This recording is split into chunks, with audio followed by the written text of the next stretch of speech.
Albert Square, where else would we be on this auspicious occasion? And what a week of tumult and torment it's been for the residents of Walford. What I love about it, whenever you come to Albert Square, the set here in Elstree, there's always a little bit of a frisson with the crew, and they spend more time taking pictures of themselves outside the Vic or with this sign than they do framing me up on this thing.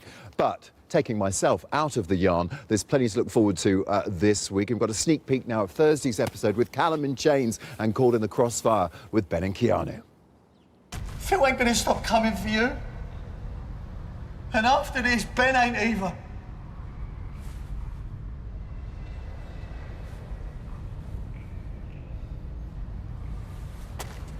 If they can't make you pay, they'll make your family pay instead.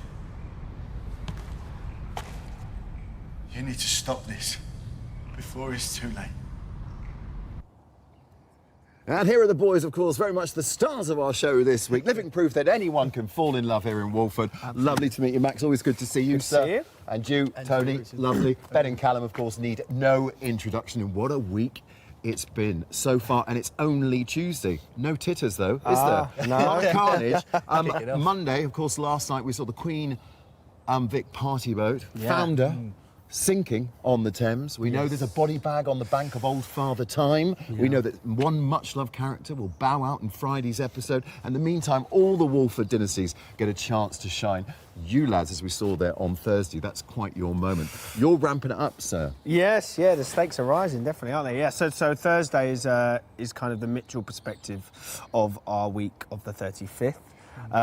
Callum being in chains, Keanu being back. So there's a lot of action to come, a lot of drama. A lot of drama indeed. Definitely. And of course we know that Phil is packing on the boat. And if you watched it last night, you know, as you said, the action flashes back and forth. So it takes place sort of 7 hours earlier, much of the drama that we will see unfold on Thursday, because we saw you last night running for the boat. Yes. Very confusing for an old boy like me who's been watching it for 35 years. Confusing really, for me, Rich, yeah, you're as well, stretching honestly. my grey matter. But I mean, obviously superb episodes last night. So much more to look forward to.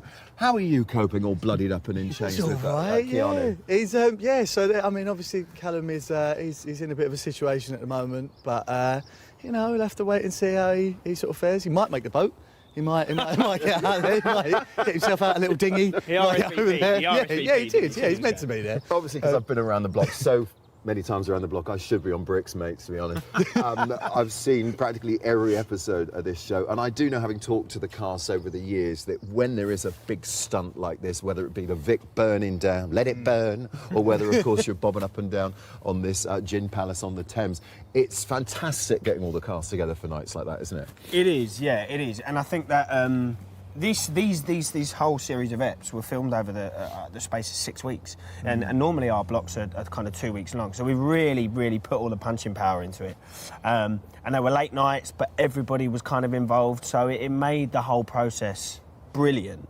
And, you know, all the people were getting tired at different times, but everybody came together. The camaraderie was brilliant. It was Were you the ever-changing Ben? You've been here now a year. I can't believe that, mate. Oh, I know. It's gone really quick. Tony, 2 years for you. 2 years now, yeah. I mean, it just flies by. As I say, I remember sitting down and watching the very first episode, and Tish, Letitia Dean, of course, who plays Sharon, and Adam Woodjar, Ian, of course, another person who needs no introduction, in the very first episode. That's the first time I saw teenagers my age, if you like, in a show, in that they were actually telling our story. Your stories. Yeah. And I suppose you must get a lot of that now, because you're very much at the front of the engine of the culture today, aren't you? Massively. And I mean, like, you know, obviously Instagram and Twitter and stuff like that is a way now for, like, fans to communicate with us as well, you know, and to reach out and say, like, this story's really affected me in this sort of way, and that's a really lovely thing to sort of hear, and people in the street who sort of go like, oh, you know, that feels like that's my life, and that, particularly with the coming out story, that was a big thing. Huge. And a lot of, like, lovely messages and people saying lovely things in the street. It's really, like, that's what we do it for. A lot of support.